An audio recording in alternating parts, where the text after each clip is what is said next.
วัสดีค่ะทุกคนวันนี้เป็นอันบ็อกซ์สีใหม่ที่ไม่เคยอยู่ในช่องเรามาก่อนนะคะก็คือการอันบ็อกซ์ iPhone 15 สีชมพูนั่นเองค่ะ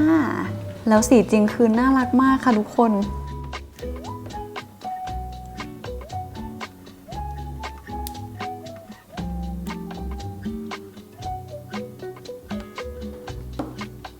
ส่วนข้างในนะคะก็มี paperwork แล้วก็สายชาร์จที่เป็นสายถักแบบนี้ค่ะแล้วก็เป็นหัว Type C ให้เราด้วย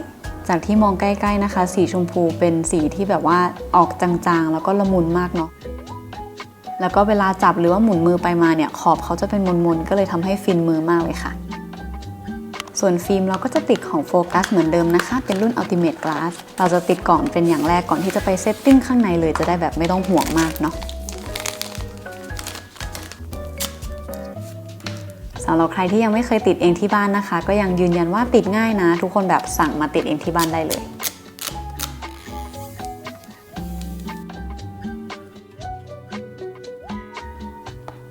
สำหรับเลนส์กล้องนะคะเรายังไม่เจอที่ถูกใจเพราะว่ามันเป็นสีชมพูนะคะก็เลยเดี๋ยวขอไปหาเพิ่มก่อนแล้วก็มาถึงช่วงของ Accessory กันค่ะแน่นอนว่าสีชมพูก็ต้องมี Accessory น่ารักมาแกะด้วยนะคะและที่ตั้งใจไว้เลยก็คือถ้าเป็น iPhone สีชมพูแบบนี้เนี่ยจะต้องเป็นเคสใสค่ะก็เลยกดอันนี้มาแบบแพคเกจจิ้งเวอร์วังมากนะคะ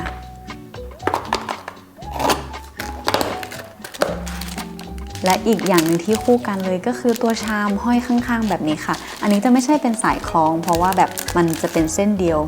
แบบนี้นะคะแล้วก็จะเล็กกว่าปกติด้วยแต่คือเขาร้อยน่ารักมากมันแบบเป็นสีชมพูกับสีเขียวตัดกันเวลาลองเอามาทาบก็คือแบบน่ารักจริง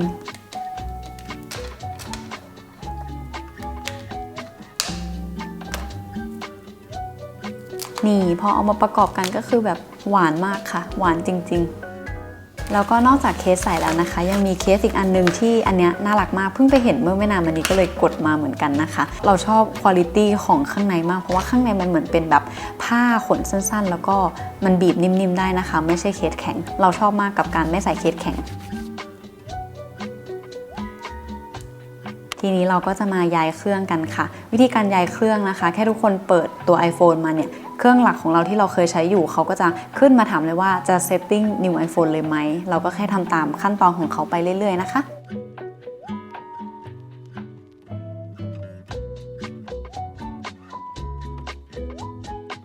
แล้วก็สำหรับคลิปนี้เดี๋ยวจะแต่งจอไปพร้อมๆกันเลยแอปที่เราจะใช้ชื่อว่า Handy นะคะคือนัดเนี่ยก็เป็นคนหนึ่งที่ชอบหน้าจอน่ารักแต่ว่าถ้าเกิดให้เซตเองทั้งหมดมันอาจจะใช้เวลามากเกินไปเราก็ไม่ได้เก่งในการตั้งขนาดนั้นเหมือนกันนะคะแต่ว่าอย่างแอป Handy อันนี้เขาจะมีพวกไอคอนกับ wallpaper ให้เราเลือกซื้ออยู่ในแอปนะคะทุกคนเลือกตามใจที่แบบชอบได้เลยเราก็จะเป็นธีมสีชมพูแบบนี้อันนี้นะกดซื้อไปแล้วนะคะแล้วเราก็ไปกด install ด้านล่างได้เลยค่ะคือแอปเขาจะให้เราเลือกว่าเราอยากจะ install ชื่อแอปว่าอะไรบ้างนะคะอย่างเช่น Camera Netflix หรือว่าแบบโฟโต้อะไรแบบนี้เนาะแล้วเขาก็จะทำการลิงก์กับแอปที่เป็นแบบแอป Official ในเครื่องเราให้โดยอัตโนมัตินะคะหรือว่าถ้าเกิดใครอยากจะเปลี่ยนไอคอนนั้นสำหรับแอปอื่นๆก็พิมพ์ชื่อใหม่ลิงก์แอปใหม่ก็ได้พอเสร็จแล้วเราก็ไปกด install เขาค่ะทำตามขั้นตอนของเขาไปเรื่อยเดี๋ยวนี้คือน่าจะกดเป็นเพื่อนทุกคนไปพร้อมๆกันเลยนะคะกด allow แล้วก็เขาบอกว่าให้เราไปหน้า setting อันใหญ่แบบนี้ค่ะเราก็กดที่ profile download แล้วก็เหมือนเดิมเลย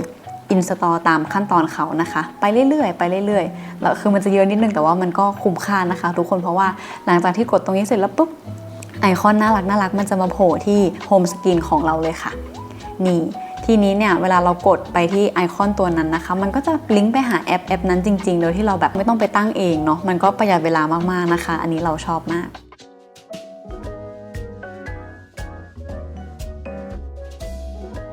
อันนี้เราจะใส่ MD Clock นะคะที่มันเป็นพิกเซลแบบนี้แล้วก็ MD Blank เราจะลากมาตรงกลางมีหลายคนบอกว่าเวลาใส่ MD Blank แล้วมันไม่เป็นพื้นหลังใสๆใช่ไหมทุกคนต้องมากดที่ Setting แล้วก็เซตพื้นหลังตรงนี้ก่อนนะคะแล้วหลังจากนั้นเราค่อยไปแบบ Edit Widget แล้วก็เลือกตำแหน่งที่เราต้องการเนี่ยตอนนี้เราเลือกมาตรงกลางเนาะเราก็กดไปตรงกลางนะคะมันก็จะแบบทำเป็นใสๆให้เราเพราะฉะนั้นก็อย่าลืมไปตั้ง Wallpaper ในแอปก่อนนะ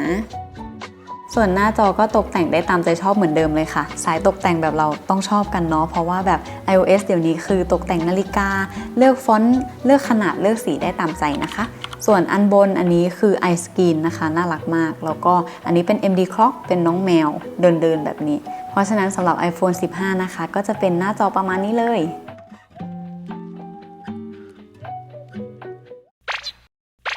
และแล้วคลิปนี้เราก็ขอปิดตำนาน Unbox iPhone สีขาวตลอดไปค่ะ ดูสิ ปกติเราก็เป็นคนที่ใช้ iPhone 1 เครื่องต่อ 1 ครั้งมาโดยตลอดนะคะแบบไม่มีสำรองอย่าง 14 Pro Max หรือว่า 12 ที่เคยใช้อย่างเงี้ยก็คือจะส่งต่อตลอดแต่ว่าปีนี้จะเป็นปีที่มีน้องสีชมพูเครื่องนี้มาใช้ด้วยนะคะก็คือกะว่าจะเอามาใช้ทำงานนี่แหละจริงๆคือได้ทำคลิป Unbox เป็นคลิปนี้แล้วก็ได้รีวิวกล้องอะไรต่างๆก็ถือว่าน้องได้ช่วยทำงานแล้วนะคะอีกความตั้งใจคือจะเอาเครื่องนี้แยกไปทำเป็นเครื่องร้านเพราะแบบมีทั้งร้านเสื้อแล้วก็ร้านแพนเนอร์เราจะไม่เปิด iCloud ปนกันแล้วอะก็จะทำคอนเทนต์ใส่เครื่องนี้สำหรับร้านไปเลยแม่น้ำ800 สายได้รวมกันอยู่ตรงนี้แล้วก็ขอรีวิวว่าเราเนี่ยเป็นคนที่ถือ Pro Max มาโดยตลอดเครื่องใหญ่ใช่ไหมคะและนาเป็นคนมือเล็กนิ้วโป้งก็สั้นแล้วพอได้มาจับเครื่องเล็กแบบนี้คือเป็นอะไรที่ถนัดมือมากๆนะคะเข้ามือสุดๆแล้วก็เบาแบบที่ไม่เคยได้จับมานานอะเวลาจะไปเล่นโซเชียล TikTok อะไรเงี้ยก็จะมาเล่นในนี้เพราะว่าไม่ปวดข้อมือก็เหมือนน้องคนนี้จะเป็นน้องคนเล็กนะคะส่วน Pro Max ก็คือจะเป็นพี่คนโตอยู่แล้วเนาะสเปคเขาแบบใหญ่กว่าอยู่แล้วครั้งแรกที่รู้สึกตอนเปิดใช้งานนะคะก็คือหน้าจอมีความแบบคือมันไม่ได้ช้าหรอกแต่ว่ามันจะรู้สึกว่า Pro Max เร็วกว่าแค่นั้นเองแต่ว่ามันก็แค่แบบนิดเดียวนะคะแล้วก็ไปถ่ายรูปเล่นแล้วก็ถ่ายวิดีโอมาด้วยค่ะเดี๋ยวให้ทุกคนลองทายว่ารูปไหนจาก iPhone 15 รูปไหนจาก iPhone 14 Pro Max น้องจิ๋วแต่แจ๋วนะ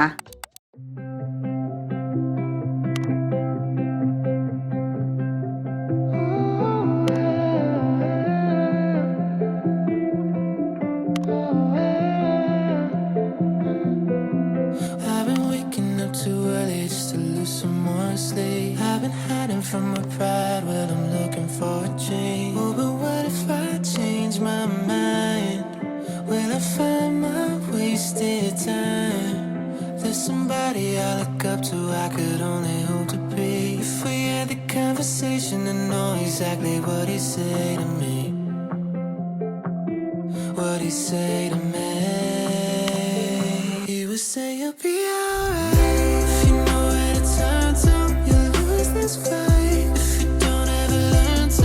อย่างที่ทุกคนเห็นเลยถ้าเกิดเทียบกับรูปภาพเราแทบแยกไม่ออกเลยเนาะว่าอะไรคือ14 Pro Max หรือว่าอะไรคือ15สกินโทนอะไรเราก็รู้สึกว่าดีนะคะแต่เรามีความรู้สึกว่า15สีภาพมันจะเข้มกว่านิดนึงมันมีความคอนทราสต์มันมีความเข้มของแสงอะไรเงี้ยแล้วก็ถ้าเกิดสังเกตตอนซูมอย่างเงี้ยก็จะเห็นว่า15นะคะเก็บรายละเอียดได้กว่าตัว14 Pro Max เนาะถ้าเกิดใครแบบไม่ใช่สายคอนเทนต์หนักอะแบบว่าถ่ายรูปชอบเซลฟี่ตัว15ปกติก็เป็นออปชันที่น่าสนใจนะคะสำหรับเทศกาลนี้ก็จะเป็นประมาณนี้นะคะทุกคนหรือว่าถ้าเกิดใครแบบอยากให้ทำคอนเทนต์ไหนอีกก็สามารถแนะนำคอมเมนต์ใต้คลิปได้เลยนะคะไว้เจอกันใหม่คลิปหน้านะบ๊ายบายค่ะ